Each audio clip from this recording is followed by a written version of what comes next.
কুমিল্লার রাতগুলোতে অদ্ভুত নীরবতা নেমে এসেছে।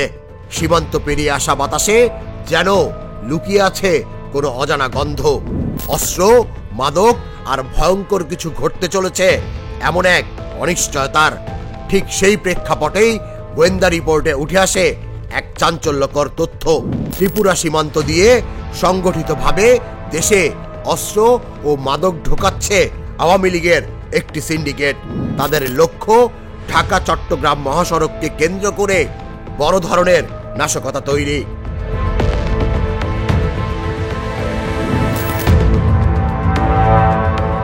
13 নভেম্বর ঘোষিত লকডাউনকে ঘিরে বিশৃঙ্খলা তৈরির প্রস্তুতি চলছে চৌদ্দগ্রাম, পদুয়ার বাজার বিশ্ব রোড, আলেখার চর, চান্দিনা সহ কুমিল্লার বিভিন্ন পয়েন্টে।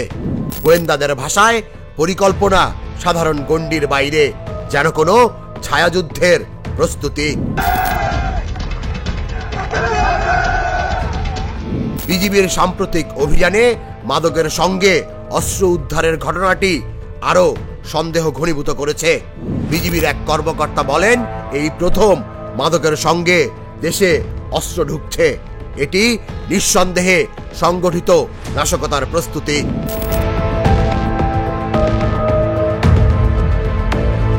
এদিকে আওয়ামী লীগের ঝটিকা মিছিল থেকে গ্রেফতার কয়েকজনের জিজ্ঞাসাবাদে উঠে আসে আরো বিস্ময়কর তথ্য।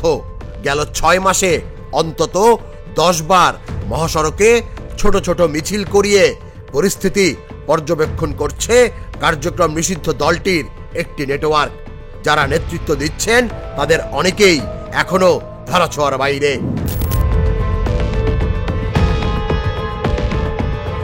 স্থানীয়রা জানান, ফ্যাসিস্ট সরকারের পতনের পর আওয়ামী লীগ ঘনিষ্ঠ শত শত ক্যাডার ত্রিপুরার ভেতরে বাঙালি বাড়িগুলোতে আশ্রয় নিয়েছেন।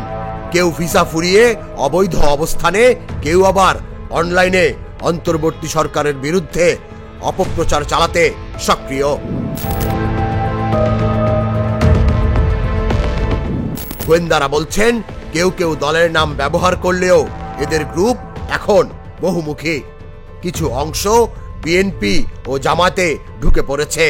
মূল উদ্দেশ্য দেশের নাশকতা ছড়িয়ে রাজনৈতিক অস্থিরতা বাড়ানো।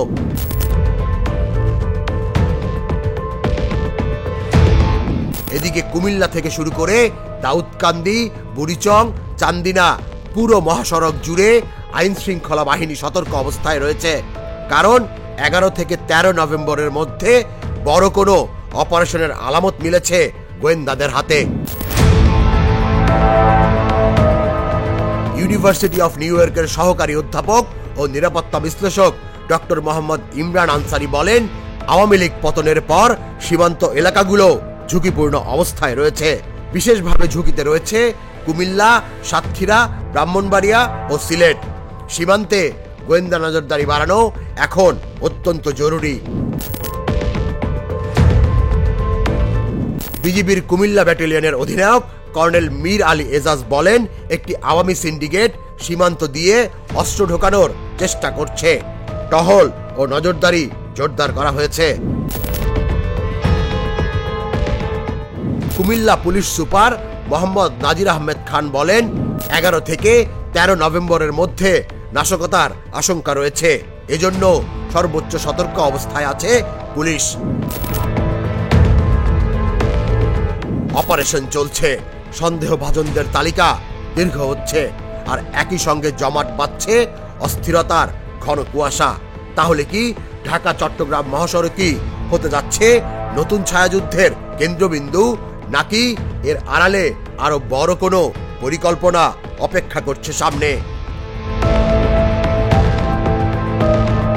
তুষার ইসলাম, জাগো নিউজ। দুধার চকলেটে একাকার হয়ে ওঠা প্রাণ লেয়ার সম্পর্কের মিষ্টি ম্যাজিক।